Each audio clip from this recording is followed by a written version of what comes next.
The Ninja Story by Christian Cardi. My name is Masaki Uito. I come from a long lineage of silent assassins, also known as ninjas. I was born blind, but it didn't affect my will to live or to fight. 20 years ago, my village was attacked by a ruthless tyrant, Goda. I was defeated, and because I spoke out, lost my tongue. For 15 years, I was forced to work for this tyrant, or else I would lose my life. I had no reason to live until I met Fujiko Miyamura, daughter of the tyrant, and sister of my closest colleague, who I betrayed 5 years ago. She was a ray of sunshine in my dark world. She was annoying, but in an innocent way, which made me want to protect her. Fujiko's brother asked me to liberate his sister from their father. I did just that. And 5 years later, here we are, wandering through this barren wasteland, just trying to survive. It's been 5 years since we got away. 5 years since the apocalyptic war. Through our long journey, Fujiko refused to stay quiet. She pestered me, asking where our traveling was leading us. She had a tendency of calling me Mr. Ninja, which wasn't very good ever since the war. She was a child, so it was normal for her to be curious, but to be honest, I didn't know where we were headed. Mr. Ninja, where are we going? Like, you can't see, so how do you know where to... Eventually, she begins questioning my choice of direction. I may be blind, but that doesn't mean I can't see with my mind's eye. I finally cracked from the annoyance and decided to quiet Fujiko. She eventually simmers down, or so I thought. Shh! Big meanie. Soon after, I hear footsteps quickly approaching our position from behind us.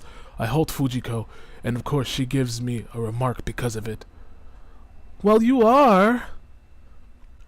Freeze! Is all I hear before I feel something press against my back. I quickly put my hands up, attempting not to risk anything with Fujiko around. Freeze!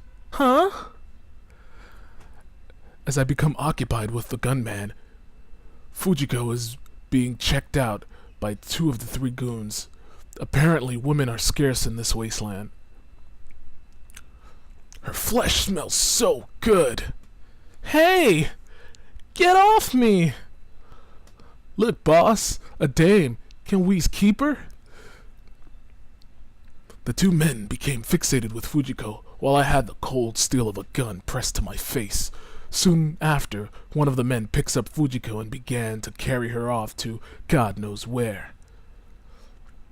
Do whatever. Just save some for me.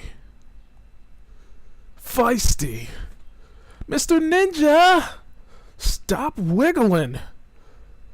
Mr. Ninja? Don't be a fool! He pistol whips me and tells me not to be a fool. I can still feel the sting of the gun hitting my face as if it was yesterday. He points his gun at me before saying, "Ninjas are outcasts here." Dude, you done effed up. Ninjas are outcasts here. Soon after, he fires a shot. Quick to react, I disarm him, turning the tables on Boss. What? With his left hand in mine, still holding the gun, Boss looked at me, dumbfounded. I had relinquished him of his own hand to shoot him. His 2 foot soldiers look on, shocked at the precision and speed I had moved to remove the man's hand. I could see the fear in their eyes. They knew what I was, and it shook them to their very core. Did you see that? Yeah. Oh? Boss seemed unwilling to give up on ending my sad excuse of a life, but couldn't due to the amount of blood loss.